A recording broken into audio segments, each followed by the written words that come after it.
युधिष्ठिर ही सशरीर स्वर्ग जा पाए, बाकी पांडव क्यों रास्ते में गिरकर मरते रहे, क्या था उनका पाप। महाभारत की कथा। जब युधिष्ठिर की अगुवाई में पांडवों ने ये तय किया वो अब राजपाट छोड़कर संन्यास लेकर हिमालय पर्वत से स्वर्गारोहण करेंगे, तो वो रास्ते में एक एक करके गिरते रहे। जब पांडव हिमालय पर्वत की चढ़ाई करते हुए स्वर्गारोहण कर रहे थे और सबसे पहले द्रौपदी गिरी, तो युधिष्ठिर ने क्या वजह बताई।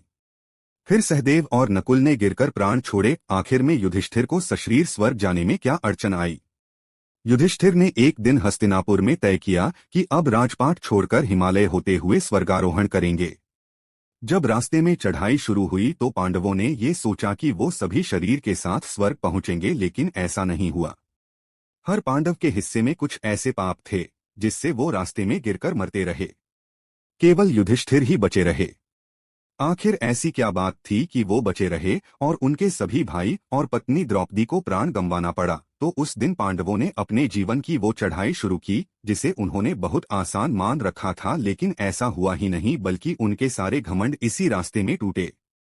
तब युधिष्ठिर ही उन्हें बताते रहे कि आखिर उन्होंने कौन सा पाप किया जो लड़खड़ाकर गिरे और प्राण छोड़ दिए। द्रौपदी लड़खड़ाई और गिर पड़ी। सभी कुछ ठीक चल रहा था। द्रौपदी और सारे पांडव बात करते हुए स्वर्गारोहण के लिए चढ़ाई चढ़ रहे थे। तब अचानक द्रौपदी लड़खड़ाई और जमीन पर गिर गईं। सभी चकित रह गए कि ये क्या हो गया। तब भीम ने युधिष्ठिर से पूछा कि जब आखिर द्रौपदी ने ऐसा क्या पाप किया जो वह गिरी और उनके प्राण छूट गए। तब युधिष्ठिर बोले, वह अर्जुन को लेकर विशेष पक्षपाती थीं, इसलिए उसने उसी का फल भुगता है। जब सहदेव के गिरकर प्राण देने के बाद 4 पांडव ही बचे रह गए। सहदेव के पाप के बारे में युधिष्ठिर ने क्या बताया। सभी आगे बढ़ गए। कुछ देर बाद सहदेव गिर पड़े। तब भीम ने कहा, माद्रीपुत्र सहदेव के अंदर तो ना किसी तरह का घमंड और ना उसने कभी हम लोगों की सेवा में कोई कोताही की, तो फिर वो गिर गया। युधिष्ठिर ने जवाब दिया कि सहदेव का पाप ये था कि वो सोचते थे कि उनसे अधिक बुद्धिमान और कोई नहीं।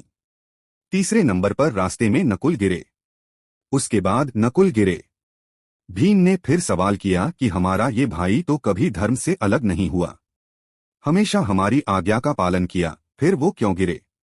अब युधिष्ठिर ने जवाब दिया, नकुल सोचते थे कि उन जैसा रूपवान कोई नहीं, इसी वजह से नकुल को अपने कर्मों का फल मिला है।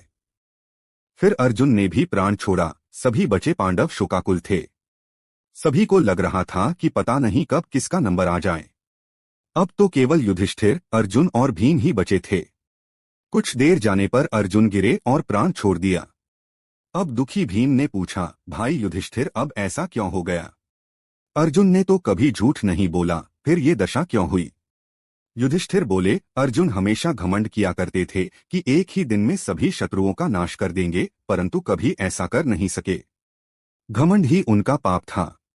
इसके साथ साथ वह दूसरे धनुर्धरों का अनादर भी करते थे। ऐसा कहकर युधिष्ठिर आगे बढ़ गए। आखिर में भीम गिरे।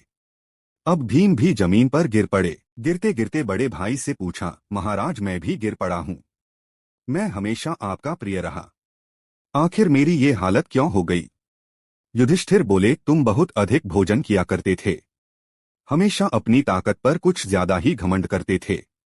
अब युधिष्ठिर के साथ उनका कुत्ता ही बचा रह गया। अब इंद्र को रथ लेकर युधिष्ठिर को स्वर्ग ले जाने पहुंचे। तभी इंद्र वहां स्वर्ग से रथ के साथ पहुंचे। युधिष्ठिर से बोले, तुम मेरे रथ पर आ जाओ और सशरीर स्वर्ग पर चलो। तब दुखी युधिष्ठिर ने कहा, इंद्र मेरे सारे भाई और पत्नी मरकर यहाँ पड़े हुए हैं, मैं इनको छोड़कर कैसे जा सकता हूँ। तब इंद्र ने कहा, ये लोग देह छोड़कर पहले ही स्वर्ग पहुंच चुके हैं, इसलिए धर्मराज आप मेरे साथ चलिए। क्यों युधिष्ठिर अड़ गए। तब भी वह तैयार नहीं हुए। उन्होंने कहा, युधिष्ठिर बोले, यह कुत्ता मेरा भक्त है, मैं इसे भी अपने साथ ले जाना चाहता हूँ, नहीं तो ये मेरी निर्दयता होगी। तब इंद्र को युधिष्ठिर की बात माननी पड़ी। इंद्र ने फिर युधिष्ठिर को समझाने की कोशिश की कि कुत्ते को छोड़ दें, लेकिन युधिष्ठिर नहीं माने। तब आखिरकार इंद्र को मानना पड़ा और तभी कुत्ते की जगह भगवान धर्म प्रकट हो गए और युधिष्ठिर की तारीफ करते हुए बोले, तुमने जिस तरह भक्त कुत्ते के लिए दया दिखाई, उससे तुमने साबित कर दिया कि तुम हर तरह से श्रेष्ठ हो और सशरीर स्वर्ग में पहुंचोगे। तब इंद्र उन्हें अपने रथ पर बिठाकर स्वर्ग ले गए। जहां पांडव पहले से मौजूद थे।